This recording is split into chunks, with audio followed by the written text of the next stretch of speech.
Selamat pagi, Namo Buddhaya. Saya menerima undangan dari kawan saya, sahabat baik saya, Romo Joko Lelono PR.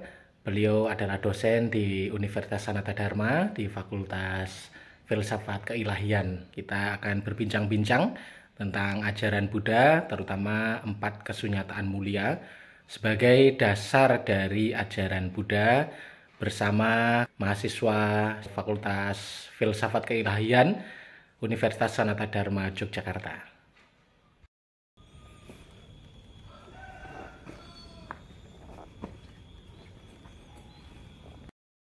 Ya, kita sudah.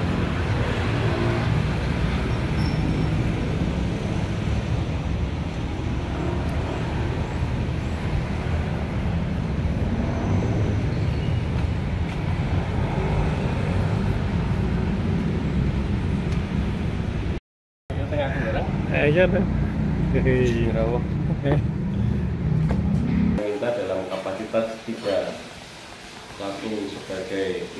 satu sebagai Pandita Buddha di Jogja yang paling mulia, 2 sebagai anggota FKUD, lalu yang ketiga sebagai perwakilan Kemenak untuk Buddhis di Yogyakarta. Lewat perantara Kristus Tuhan kami. Amin. Dan Bapa kita dan Amin. Baik, teman-teman, silakan. Hari ini kita berterima kasih kita kedatangan Romo Pandita Toto Tegamano dari agama Buddha yang hari ini akan memperkenalkan tentang Buddhisme dan sebagainya. Banyak hal sudah kita usikan, maka nanti mungkin Pak Toto akan cerita menjawab pertanyaan kita dalam mungkin 30-45 menit ya Mas ya. Perdaftar pertanyaan. Wah, daftar pertanyaannya ada 38 dan berat-berat semua. Jadi luar biasa ini kedalaman pengetahuan kawan-kawan semua. Saya dari pertanyaannya saya sudah tahu, waduh ini pertanyaannya berat-berat semua ini. Dan juga kalau nanti 38 pertanyaan itu tidak bisa saya jawab semua, ya mohon maaf. Kecuali pertanyaannya itu dalam bentuk checkpoint, saya lebih mudah ya kan. Kalau pertanyaannya checkpoint saya tinggal A, B, C gitu. Nah, tapi nanti saya coba untuk meringkas beberapa pertanyaan-pertanyaan yang memang perlu dijawab. Dan bisa sebenarnya karena ada sekitar 7 topik ya, setelah saya minta bantuan dari sahabat saya AI itu ada 7 topik utama yang disampaikan. Tapi sebelum ini tentu kawan-kawan juga sudah mungkin dugaan saya sudah banyak juga melihat atau belajar tentang Buddhisme. Apakah sudah dapat kelas tentang Buddhisme atau belum? Oh, kelas ini ya. Tapi mungkin juga kalau mendengar kata Buddha itu apa? Agama Buddha, Buddhisme itu apa yang muncul di benak kawan-kawan semuanya? Coba apa? Tunjuk tangan dulu.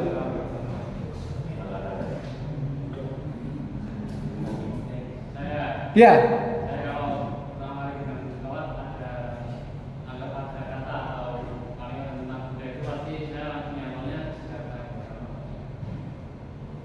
Oke. Ada lagi siapa?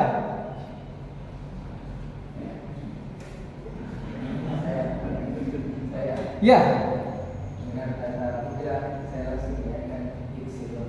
Oke.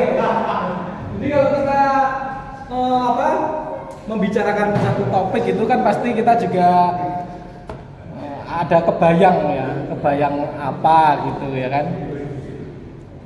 Jadi kalau kita berbicara, karena kita memahami bahwa Buddha itu kan sebagai agama yang tua di Indonesia dan sangat boleh dikatakan ya nggak banyak informasi yang bisa kita akses, kita dapatkan. Tapi sejak COVID itu informasi tentang agama Buddha meningkat sangat tajam sekali karena banyak kemudian ceramah-ceramah online, kemudian pembelajaran online itu bisa dengan mudah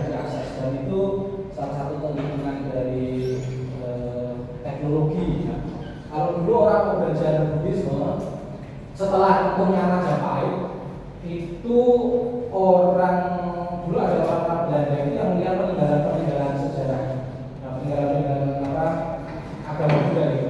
Dan mereka membaca itu semua harus mendatangkan dari Sri Lanka dan Thailand, sehingga biayanya juga mahal dan kemudian kadang-kadang ya terkendala waktu dan sebagainya. Nah, dengan online kita bisa mengakses semua hal-hal yang gampang dari Buddhisme ini, ya. Nah, hari ini nanti kita akan lebih ke Q&A aja lah tentang. Nah, ini saya mulai dulu dari pesannya Buddha dalam Anuradha. Anuradha itu nama murid beliau. Sutta itu ujaran-ujaran atau perkataan-perkataan Buddha kepada orang-orang. Makanya disebut Anuradha Sutta di dalam Samyutta Nikaya. Nah, ini sering kasih dari kitab. Jadi SN itu Samyutta Nikaya. 22.8 itu kodifikasi kitab-kitab Buddha. Beliau katakan, wahai Anuradha, sejak dahulu hingga sekarang aku hanya mengajarkan penderitaan dan lenyapnya penderitaan. Sebenarnya inti ajaran beliau itu gampang, yaitu tentang penderitaan dan lenyapnya penderitaan. Jadi yang dikubur-kubur sejak dulu hingga sekarang itu adalah gimana kok caranya sebenarnya keluar dari masalah itu. Karena tahu ada masalah dan kita harus keluar dari masalah. Kalau nggak ada masalah, nggak usah di masalah-masalah gitu loh. Jadi kalau sudah hidup sudah enak, ya nggak usah ini.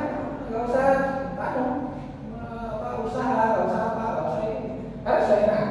Soalnya di sini semua makanannya tercukupi, pakaiannya oke, tempatnya enak, hidupnya tidak ada kekurangan apapun, ya sudah tidak usah. Tidak ada sakit, tidak ada. Tapi karena melihat bahwa kenyataannya ada penderitaan di dunia ini, nah orang tuh harus gimana caranya supaya bisa keluar dari penderitaan itu.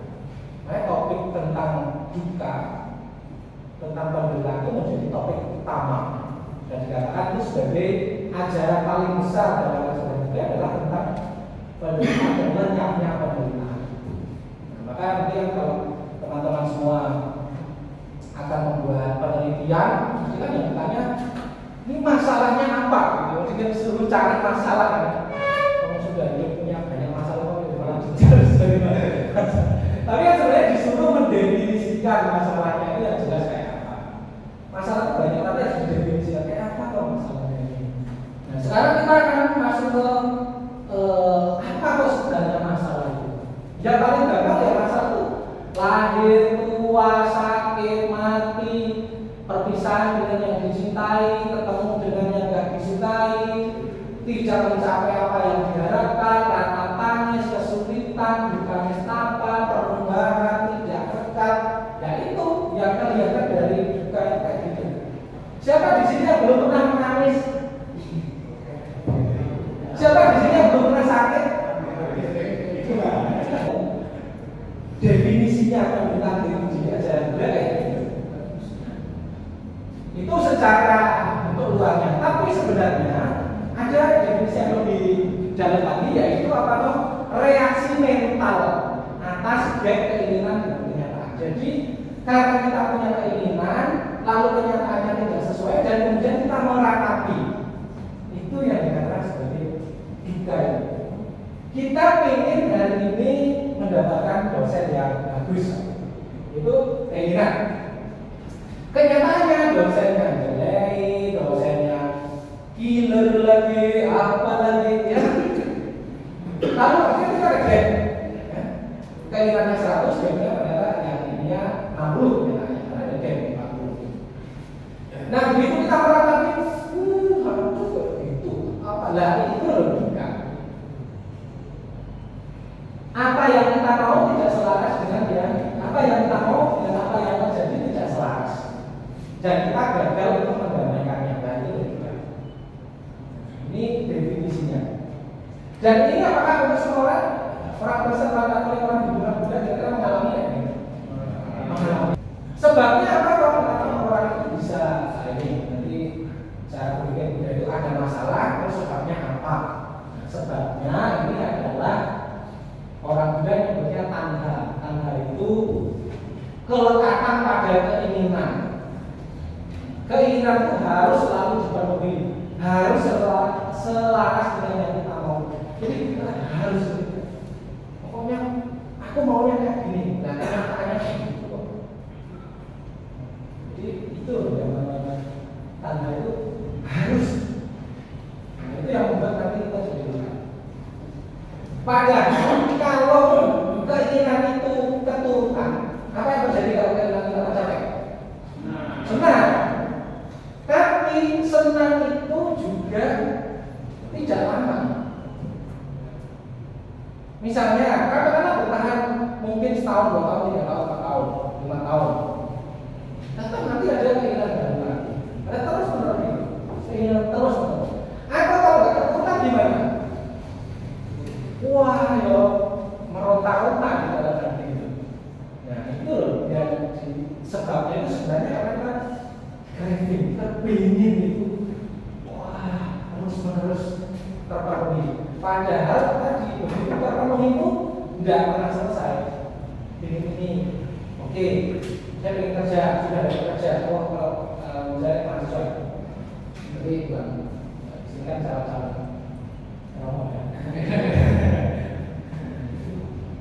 Lulus, pengen lulus. Wah, membayangkan kalau sudah lulus itu semuanya sudah selesai, happy. Begitu lulus wisuda kok bangga sekali. Tapi bertahan berapa lama kira-kira? Sebulan 2 bulan cari kerja di mana ya? Wah, kalau bisa saya kerja. Wah, dia membayangkan kalau kerja itu wah nanti dapat duit bahagia. Begitu kerja, wih gajian pertama, wah senang ya. Tapi begitu nanti dia pekerjaan menumpuk olah kapal, kalau itu nggak jadi mahasiswa. Lalu ambil lagi S2, ya kan? Wah, ambil S2 aja lah. Wah, S2, wah nanti kalau S2 bangga nanti jadi magister. Wah, siapa? Begitu dia tugasnya S2, aduh. Kalau bisa kita lulus, sudah lulus. Nah, sekarang udah lulus, saya ini lulusnya magister. Masa saya cuma kerja kayak gitu? Nah, terus kalau sini tidak ada bisnis. Itulah yang kemudian membuat kita itu selalu gelisah, selalu ingin terus-menerus memikirkan kita. Nah, bagaimana itu juga itu misalnya, ya kalau sudah masalahnya berakhir, ya misalnya dari sakit menjadi tidak sakit, ya itu akhir meskipun sementara. Kemudian atau yang kedua ini menerima kenyataan dengan teguh atau berdamai dengan kenyataan. Ya sudahlah, kalau dosennya memang ada kayak gitu, ya oke, Anda jadi tidak menderita lagi. Kalau sudah, ya sudah. Memang kenyataannya demikian kok. Memang kenyataannya saya seperti itu. Maka itu disebut sebagai berdamai dengan kenyataan. Nggak ada yang dibenci. Ya kalau nggak ada sesuatu yang ditolak, nggak ada sesuatu yang dibenci ya. Oke aja. Mau dosennya siapa? Mau Bismoko, mau Romo Joko, mau siapa lagi semua? Oke aja. Karena aku tidak ada masalah dengan mereka semua. Tidak ada masalah dengan kelas ini, tidak ada masalah dengan kurikulumnya. Ya oke aja jadinya. Tidak mengingat berlebih. Wah harusnya kayak ini, harusnya kayak ini.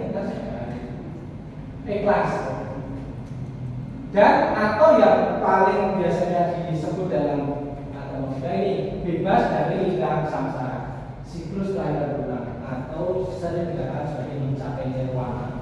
Definisi yang paling mudah adalah bebas dari kelahiran kembali. Karena dalam ajaran Buddha nanti teman-teman akan baca buku ada bahwa orang itu tidak hanya lahir sekali, tapi dia berkali-kali. Nah pada saat lahir, yang namanya konsekuensi lahir apa? Yaitu begitu lahir pasti ada tua, ada sakit, ada mati, ada berpisah, ada bertemu, dan lain sebagainya. Terus menerus seperti itu. Nah, atau nirwana yang paling gampang dipahami itu adalah ketika sudah tidak ada lagi yang namanya benci, nggak ada yang namanya masyarakat, nggak ada yang namanya itu sudah bisa berdamai dengan keadaan semuanya. Jadi sudah tidak ada lagi juga. Jadi nirwana itu bebas dari duka. Nah caranya gimana? Caranya supaya kita bisa lihat dari duka ini.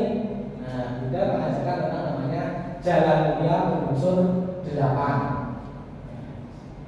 bukan jalan 8 jalan mulia, bukan, tapi menyebutnya jalan mulia berunsur 8. Jalan 8 jalan itu malah bingung. Ini jalan mulia yang tahapannya ruasnya itu adalah 8, dan ini semua mesti dikerjakan. Yang pertama itu orang mesti mempunyai pandangan benar. Kemudian dari pandangan benar, cara pandang dia itu benar, lalu dia akan mempunyai cara berpikir yang benar. Cara berpikir yang benar itu mempengaruhi ucapan yang benar, perbuatan benar, masa pencahayaan yang benar, dan itu mendukung untuk namanya daya upaya berlaku untuk melihat ke dalam apa yang belum berkembang, apa yang sudah berkembang. Kemudian perhatian benar, awareness, dan yang lain adalah konsentrasi benar. Nah, kalau diringkas ini menjadi 3: wisdom, morality, dan meditation. Meditasi. Nah, untuk bebas dari penderitaan itu tiga-tiganya ini harus dikembangkan semua. Makanya, apakah lakukan meditasi itu antisosial? Kalau kita hanya melihatnya di sini, ya nanti kelihatan bahwa antisosial. Tapi di sini juga ini yang kaitannya dengan orang, dengan lingkungan, dengan bisnis. Dan di sini cara berpikir, lalu mempengaruhi moralitas. Nah, para biksu itu dia hidupnya fokus, jadi supaya nggak terlalu nanti banyak hal yang harus dilakukan, itu dia mengkat hal-hal yang sekiranya nanti bisa mengganggu ini semua. Contohnya, para ibu kalau nanti dia berkeluarga seperti saya berkeluarga, gimana mau meditasi? Baru aja mau meditasi anaknya, susah kan? Baru mau apa? Ayo Pak, kita ke sana. Pak, aku pengen mobil. Oh, mobilnya gaji saya cuma sekian. Gimana caranya ini? Proyek, cari proyek. Nah, di sini kan. Wah, itu agak susah sebagai rumah tangga. Kami rumah tangga itu jauh lebih susah kehidupannya karena apa? Untuk melaksanakan ini semua. Misalnya pandangan benar itu dilatih daripada belajar.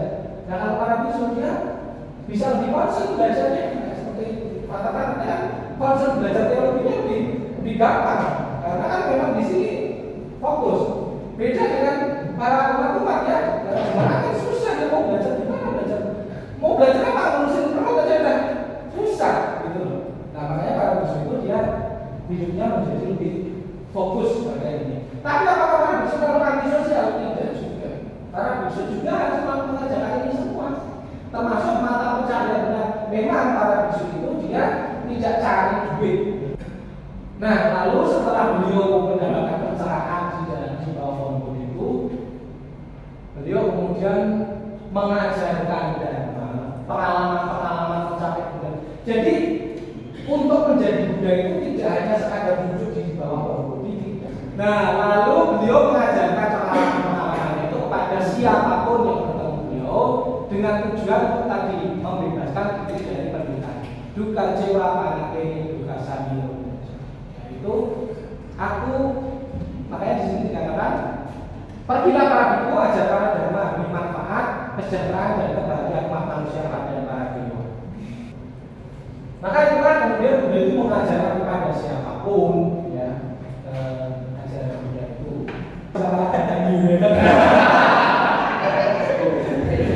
cuma bahagianya lagi tadi pagi itu saya cari di Listok, kok nggak ada Manchester United ya? Saya cari di Liga Champions kok nggak ada Manchester United. Yang bisa dari kata-kata tahun lalu itu finish di urutan 15. Jadi sekarang saya bisa mencoba. Oke. Ajaran Buddha yang ini mencapai nirwana dan tadi jalan mulia menuju ke 8 atau jalan apa itu bukan 8 jalan, tapi yang adalah jalan mulia menuju ke 8. Apakah non-Buddhis yang kurang memahami ajaran Buddha dapat tetap mencapai nirwana? Kalau dari ini tadi, apakah non-Buddhis bisa mencapai nirwana? Bisa, sangat mungkin sekali. Ini metakaruna di sini adalah karuna itu adalah kepedulian, compassion.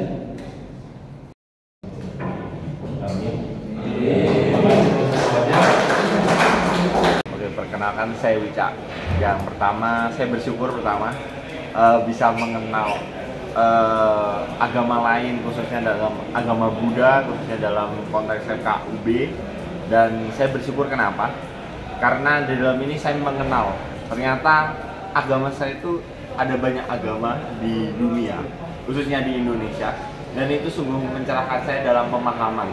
Ternyata mungkin ada perbedaan, mungkin ada persamaan, tapi hal itu yang semakin memperkaya diri saya khususnya sebagai seorang calon imam. Saya Sandra Andri SY, saya berasal dari Fakultas Filsafat dan Teologi Selatan Dharma. Dari diskusi yang tadi diberikan itu banyak memberikan insight termasuk dari diri saya sendiri dalam memahami agama lain.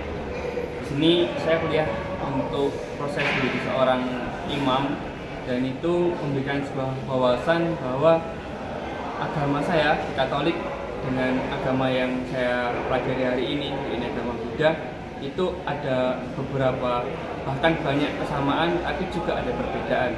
Dan perbedaan itu ternyata bukan menjadi sebuah penghalang, tapi menjadi makna baru dalam memaknai hidup, dalam hidup bersama, dan juga lebih bisa memahami hal toleransi.